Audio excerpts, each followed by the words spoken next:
안녕하십니까. 기업기술혁신 PBL2 7팀 발표를 맡게 된 팀장 이승원입니다. 발표 시작하도록 하겠습니다.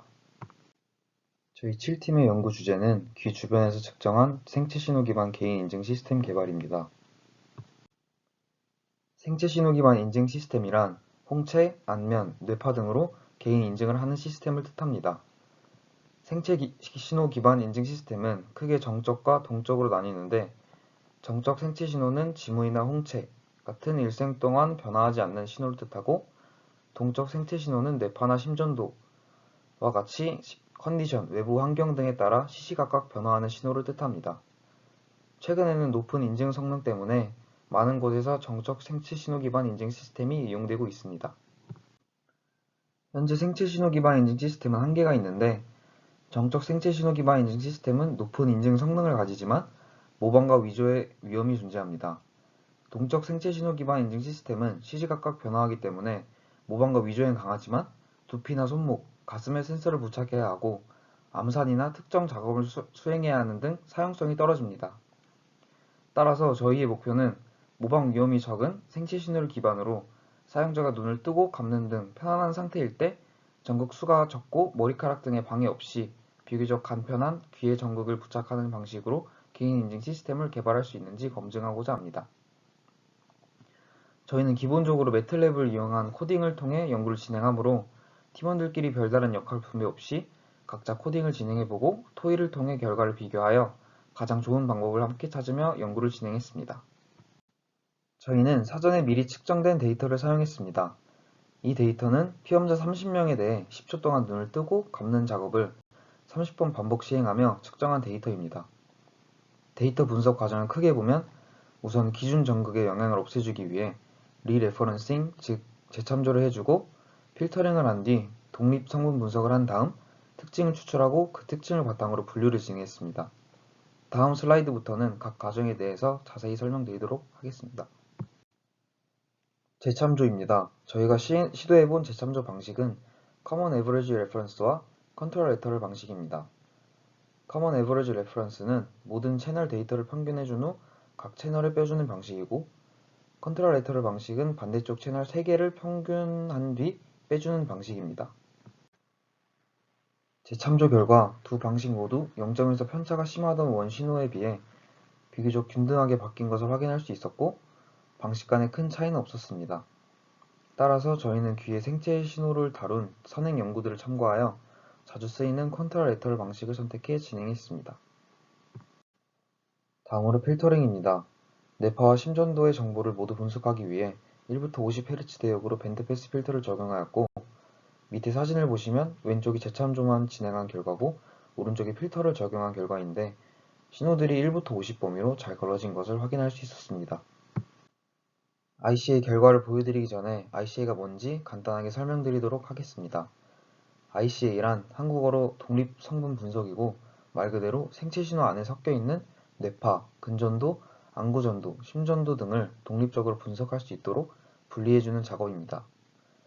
ICA를 사용하면 사용한 측정 전극 개수만큼의 독립 성분이 나오게 되고, 아래 사진은 ICA 예시인데요. 보시면 이것저것 섞여있는 신호들이 ICA를 해주니까 아래에 보이는 것처럼 독립 성분들로 분리된 모습을 볼 수 있습니다. ICA 진행 결과 아래에 보이시는 것처럼 심전도와 뇌파가 잘 분리된 것을 확인할 수 있고, 저희는 우선 타 독립 성분 대비 특징이 가장 뚜렷한 심전도를 특징으로 분류를 진행하기로 했습니다. 심전도를 특징으로 분류하기 전에 더 높은 분류 정확도를 얻기 위해서 여러가지 밴드패스 구간을 시도해보며 심전도 성분이 가장 잘 보이는 주파수 대역을 찾았습니다. 아래 5가지 주파수 대역에 대해 시도를 해봤고, 심전도 특성이 가장 두드러지게 보이는 구간을 선정했습니다.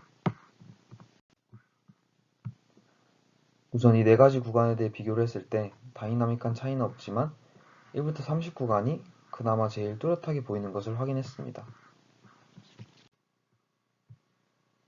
앞선 구간들에서는 큰 차이가 없었지만 1부터 30 구간과 1부터 25 구간을 비교했을 때는 큰 차이가 있었습니다.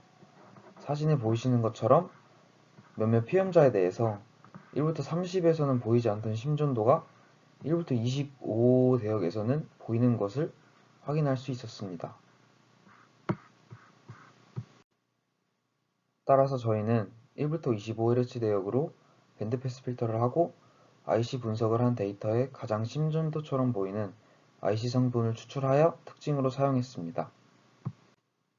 분류를 진행하기 전 IC 분석을 통해 나온 심전도가 잘 나왔는지 리드 1에서 측정한 실제 심전도와 웨이블렛을 통해 비교해 보았습니다.